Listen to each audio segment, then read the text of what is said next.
बोलो बाके बिहारी लाल की जय, कृष्ण कन्हैया की जय। भगवान कहते हैं, कृष्ण भगवान कहते हैं, पूरी तरह से जब अकेले हो जाओ, जब प्रेम करने वाला कोई न बचा हो, एक दिन हताश होकर लेट गए गओ, आँख लग जाए देखो, उठकर देखो, भगवान तुमको गोद में लिए होंगे। जो अकेला हो जाता है उसे गले के लगाने के लिए भगवान हर पल बैठे रहते हैं। हर पल हर क्षण भगवान उसकी मदद करते हैं।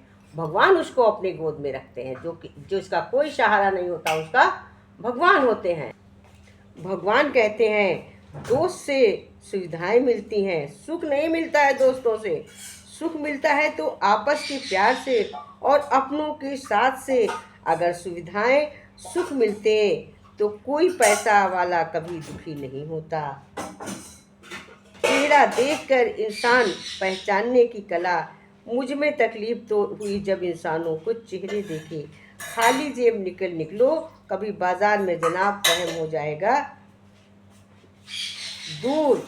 जब इज्जत कमाने को सोचोगे, जहाँ जिसका दाना रहता है उस समय वहाँ बुलाता है प्रभु। कोई किसी का नहीं दिया खाता, व्यक्ति अपने नसीब का खाता है।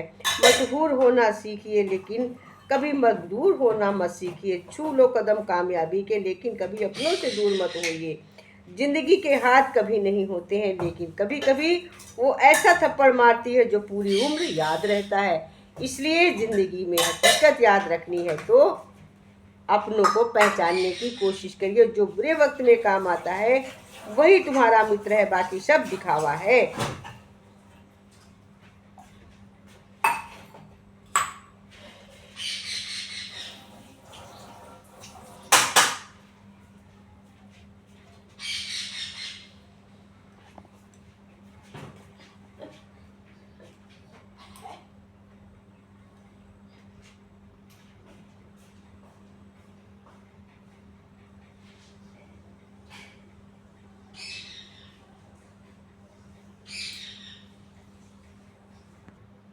भगवान कृष्ण कहते हैं, केवल मेरे लिए कर्म करने में ही परायण है। स्वार्थ को त्याग कर तथा परमेश्वर को ही परम आश्रय और परम गति समझकर निष्काम प्रेम भाव से सती शिरोमणि पवित्रता की स्त्री की भांति मन, वाणी और शरीर द्वारा परमेश्वर के लिए ही यज्ञ, दान और तपादि संपूर्ण कर्तव्यों के करने का नाम भगवतात् प्राण है।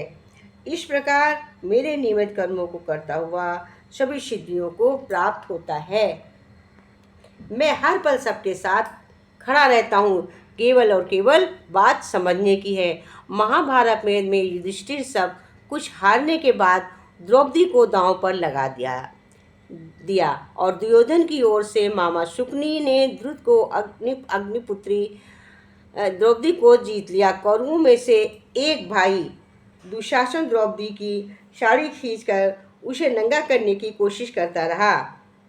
जब वो अपमानित होती तो दरबार में मौजूद बड़े बुजुर्ग चुपचाप बैठे रहते, साथ ही उसके पति भी चुपचाप बैठे रहते। कोई उपाय न होने पर द्रौपदी ने भगवान कृष्ण से प्रार्थना की और जवाब देते हुए अपनी शक्तियों का इस्तेमाल करते हुए कहा कि हे प्रभु, आप हमारी रक्षा कीजिए। हे कृष्ण कन्हैया, आप हमारी रक्षा कीजिए। तो कृष्ण कन्हैया ने किस प्रकार रक्षा करी? साड़ी को इतनी बड़ी कर दिया कि दुशासन द्रौपदी की साड़ी खींचता रहा और साड़ी कभी खत्म ही नहीं। हार कर दुर्योधन पसीना मार कर बैठ गया और उसको हार माननी पड़ी।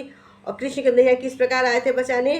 बिना गरुड़, बिना स्लीपर, वैसे जैसे थे वैसे ही दौड़े और दौड़कर द्रौपदी की लाज बचाई। बस बचाने में सामने नहीं आए। और कैसे बचाया? साड़ी को बड़ा कर दिया, बड़ी। तो इस तरह से कृष्ण भगवान या सभी देवता इसी तरह से रक्षा करते हैं। कि किस रूप में करते हैं वो इंसान समझ नहीं पाता है कि हमारी रक्षा प्रभु ने कैसे करी। ये केवल हमें आत्मज्ञान समझने से ही समझ में आता है कि किस प्रकार से प्रभु रक्षा करते हैं। जब हमें ज्ञान होता है तो हम समझ जाते हैं कि भगवान हमारी रक्षा कैसे करते हैं। एक बार एक राजा अपनी प्रजा का हाल चाल पूछने के लिए गांव में घूम रहे थे। तभी उनमें से कपड़े का बटन टूट गया तो दर्जी को बुलाया गया। दर्जी ने वो बटन लगा दिया तो राजा ने पूछा, बटन लगाने का क्या इनाम दिया जाए? दर्जी बोला, महाराज बहुत छोटा सा काम था, ये तो मेरा सौभाग्य है कि मुझे आपकी सेवा का मौका मिला। राजा देखना चाहता था कि दर्जी अपने उससे क्या मांगता है, इसलिए राजा जोर देकर पूछा कि क्या दिया जाए। उसने बोला, महाराज जो आपकी इच्छा हो आप दे दीजिए। राजा ने अपने मंत्री से कहा कि दर्जी को इनाम में 2 गांव दे दो। अब दर्जी सोचने लगा कि कहाँ कहाँ तो 10 रुपये मांग रहा था, कहाँ उसे राजा ने 2 गांव मालिक बना दिया। इसी प्रकार जब हम प्रभु पर सब कुछ विश्वास छोड़ देते, प्रभु की पेपर कर देते हैं, तो प्रभु हमें क्या देते हैं वो हम अंदाज भी नहीं सकते, जान भी नहीं सकते, समझ भी नहीं सकते। और प्रभु हमें किस प्रकार देकर देकर हमारी सोच को बदलकर किस प्रकार हमें क्या बना देते हैं, इसका हम कभी अंदाज़ा भी नहीं लगा सकते हैं। हम जान भी नहीं सकते हैं कि प्रभु हमें कैसे क्या उभारते हैं, ऊपर उठाते हैं। कहते हैं मनुष्य जब बड़ी मुश्किल से मिला है, ये जो गलियों में आवारा जानवर घूम रहे हैं, इन्हें कभी मनुष्य जन्म मिला था। इन्हें कोई डॉक्टर था, कोई इंजीनियर, कोई इनके गुरु इन्हें भगवान का सत्संग शास्त्र अध्ययनवाद करने को कहते थे। तब ये हंसकर जवाब देते थे, हमारे पास टाइम नहीं है। मनुष्य जन्म हार गए, भगवान का भजन नहीं किया, सत्संग नहीं किया, धर्माचरण नहीं किया, धन्यवाद नहीं किया, पशुओं में आ गए। अब देखो समय ही समय बेचारे गली गली आवारा घूम रहे हैं, कोई उनको दुदकारता फटकारता ऐसे कर्म करते हैं, किसी को छोड़ता नहीं है कर्म। तो कहते हैं कुछ समय का भजन सत्संग भगवान का धन्यवाद जरूर करना चाहिए, जिससे कर्मों को धो देता है, गलत कर्मों को। पर कर्म बहुत ज़्यादा है, समय बहुत कम है, इसलिए विचार कर चिंतन कर परिवार के सहित हमें कर्म करने चाहिए।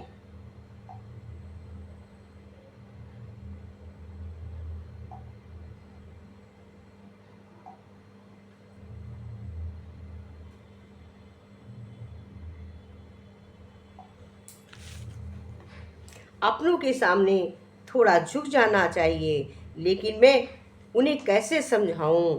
अपना तो वो है जो हमें किसी के सामने झुकने ही ना दे। अपना वो जो हमें किसी के सामने ना झुकने दे, वो अपना होता है। कहते हैं भगवान को श्री कृष्ण जी ने अपने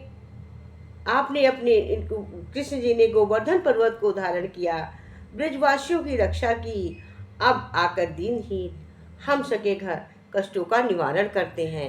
इसी प्रकार कहते हैं कि भगवान किस प्रकार से गोवर्धन पर्वत को उठाए, किस प्रकार हमारी रक्षा करते हैं, ये हम समझ भी नहीं सके।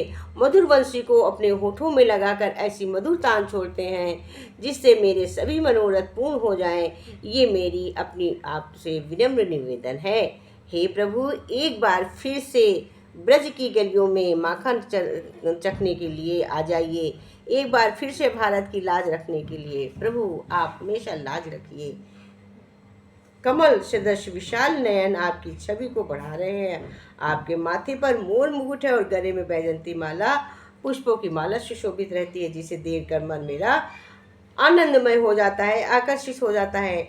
आपके कानों के कुंडल इतने सुंदर लगते, पीतंबर धारण किए हुए हैं। आपकी गर्दनी को घंटियों और घुटनों तक बंधी हो देखकर शोभा ही नहीं जाती। हे प्रभु, हे आनंदमयी कृष्ण, हे नीला नटवर नागर, नीले बदलों से आपके सुंदर शरीर छवि अनुपम सौंदर्य के स्वामी, देवताओं मनुष्यों और मुनियों को भी मोहित करने वाली है। आपके मस्तक पर तिलक सुशोभित है, आपके बाल घुंघराले हैं, ऐसी सभी से सुशोभित हो। हे बांसुरी वाले श्री कृष्ण, मेरी पुकार सुनो। हे प्रभु, मेरी पुकार सुनो। बांसुरी वाले, मेरी पुकार सुनो। हे दीनानाथ कृष्ण कन्हैया, हे सबकी लाज के रखैया नटवर नागर। कहते हैं जब हाथी फंस गया था गज में, तो तब भगवान को कह, जब गज ने दुखित पुकारा था, धरि चक्र सुदर्शन मारा था। हे कृष्ण तुम्हारी जय होवे, भारत की नैया पार करो। कहते जब फंस गया था फंदा, तो पुकारा था कि हे कृष्ण भगवान, हे नाथ हमें बताइए। तो ये कितना सुंदर भजन के बोल हैं। जब गज ने दुखित पुकारा था, धरि चक्र सुदर्शन मारा था। हे कृष्ण तुम्हारी जय होवे, भारत की नैया पार करो। हे भारत की नैया को पार करने वाले, हे भवसागर की नैया पार करने वाले, हे कृष्ण कन्हैया, सभी की नैया को पार कीजिए, सभी की नैया को पार कीजिए दीनानाथ। भगवान कहते हैं अकेले में बैठकर खुद से एक सवाल करो कि मेरे ना होने से किसको सबसे ज़्यादा फर्क पड़ेगा, बस उसके लिए जियो जिसको फर्क पड़ेगा, बाकी सबको उसके हाल पर छोड़ दो। किसी के लिए मत जियो, दूसरों के लिए परेशान मत हो, कोई साथ नहीं देता है। उसी के लिए केवल जियो जो तुम्हारे जिसको तुम्हारे न रहने पर फर्क पड़ेगा, बाकी सबको छोड़ दीजिए। कहते एक फकीर का बेहतरीन बातें। एक फकीर नदी के किनारे बैठा था। किसी ने पूछा, बाबा क्या कर रहे हो? फकीर ने कहा, इंतजार कर रहा हूँ कि पूरी नदी बह जाए तो फिर पार जाऊँ। उस व्यक्ति ने कहा, कैसी बात करते हो बाबा, पूरा जाल बहने में इंतजार में तो तुम कभी नदी नहीं पार कर पाओगे। फकीर ने कहा, यही तो मैं भी तुम लोगों को समझाना चाहता हूँ कि तुम लोग भी सदा ये कहते हो कि एक काम करने के बाद, जिम्मेदारी पूरे करने के बाद दूसरी करूँगा, फिर घूमूं फिरूं सबसे मिलूं, सिर्फ बाद में करूं। जैसे नदी का जल खत्म नहीं होगा, हमको इस जल जीवन जाल से कभी रास्ता नहीं मिलेगा। रास्ता बनाना इस प्रकार है, जीवन खत्म हो जाएगा, हमको जीते जी ही अपने रास्ते सारे बनाने हैं। कहते हैं जितना कठोर बनोगे उतना ही जल्दी लोग आपको हृदय से निकाल देंगे, चाहे आप उनके लिए कितने भी जरूरी हो। जीव जन्म से होती है और मृत्यु तक रहती है, क्योंकि वो कोमल होती है। दांत जन्म के बाद आते हैं और मृत्यु के पहले चले जाते हैं, क्योंकि वो कठोर होते हैं, इसलिए वो पहले ही चले जाते हैं। पर भगवान कहते हैं मन की गुलामी ऐसे करो। एक बार महात्मा बाजार से होकर गुजर रहा था। रास्ते में एक व्यक्ति खजूर बेच रहा था। मन का गुलाम नहीं बनना चाहिए, क्योंकि मन का गुलाम जब हम बन जाते हैं तो हम किसी रास्ता को अपना नहीं सकते, क्योंकि जब हम मन के गुलाम है तो मेरा मन जो कहेगा वही करेंगे। तो खजूर बेच रहा था। उस महात्मा का मन विचार आया कि खजूर लेनी चाहिए। उसने अपने मन को समझाया और वहाँ से चल दिया, किंतु महात्मा पूरी रात भर सो नहीं पाया। अगले दिन वो विवश होकर जंगल गया और जितना बड़ा लकड़ी का गट्ठर उठा सकता था उसने उठाया। उस महात्मा ने अपने मन में कहा कि यदि मुझे खजूर खानी है तो ये बोझ उठाना ही पड़ेगा। महात्मा थोड़ी दूर चलता, फिर गिर जाता, फिर चलता और फिर गिर जाता। उसमें एक गट्ठर उठाने की हिम्मत नहीं थी, लेकिन उसने लकड़ी की भारी भारी 2 गट्ठर उठा रखे थे। 2-2.5 मील की यात्रा पूरी करके वो पहुंचा और उन लकड़ियों को बेचकर पैसे मिले। उसने खजूर खरीदने के लिए जंगल में चल दिया। खजूर सामने देखकर महात्मा का मन बड़ा प्रसन्न हुआ। महात्मा ने उन पैसों से खजूर खरीदे, लेकिन महात्मा ने अपने मन से कहा कि आज तूने खजूर मांगी है, फिर तेरी कोई और इच्छा करेगी। कल अच्छे अच्छे कपड़े, स्त्री संभोग, अगर स्त्री आई तो बाल बच्चे होंगे। अब तो मैं पूरी तरह से तेरा गुलाम हो जाऊंगा। हे ईशा, मैं आपका गुलाम हो जाऊंगा मन का। सामने एक मुसाफिर आ रहा था। महात्मा ने उस मुसाफिर को बुलाकर सारी खजूर आदमी को दे दिया। खुद को मन के गुलाम बनने से बचा लिया। यदि मन का कहना नहीं मानोगे तो जीवन भर लाभ उठाओगे, यदि मन की सुनोगे तो जीवन भर तकलीफ होगी। मन का गुलाम नहीं बनना चाहिए, मन को अपना गुलाम बनाना चाहिए। मन का गुलाम कभी नहीं बनना चाहिए। मन का गुलाम बनने पर हम उसी के कहने से जब चलते हैं तो कोई रास्ता अपना नहीं सकते हैं। कृष्ण भगवान कहते हैं कि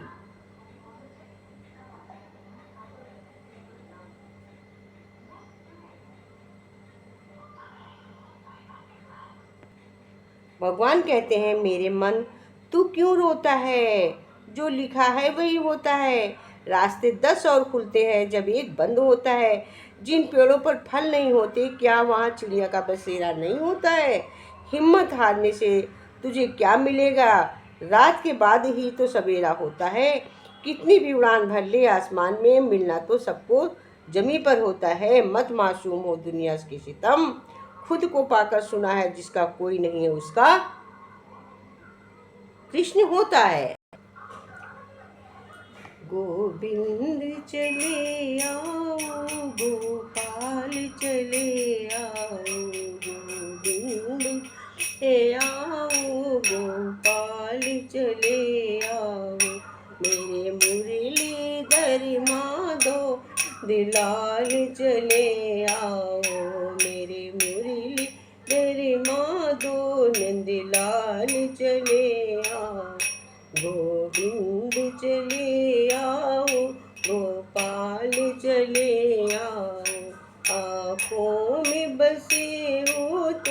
धड़कन में धड़कते हो, आँखों में बसे हो तुम, धड़कन में धड़कते हो।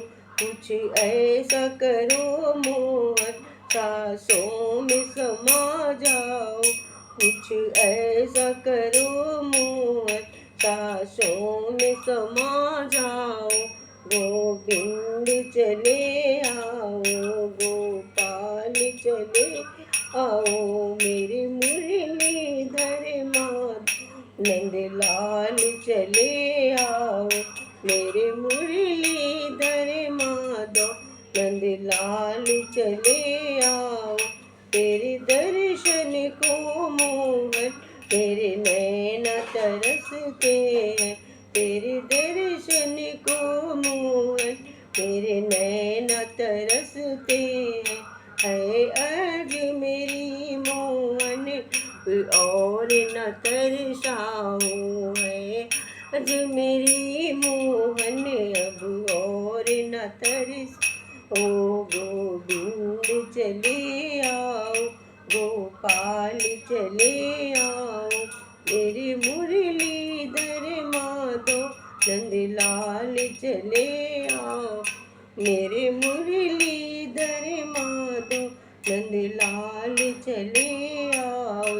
एक शर्त जमाने से प्रभु हमने लगा ली है, एक शर्त जमाने से प्रभु हमने लगा ली है। या हमको बुला लो तुम, या खुद ही चले आओ, या हमको बुला लो तुम, या खुद ही चले आओ।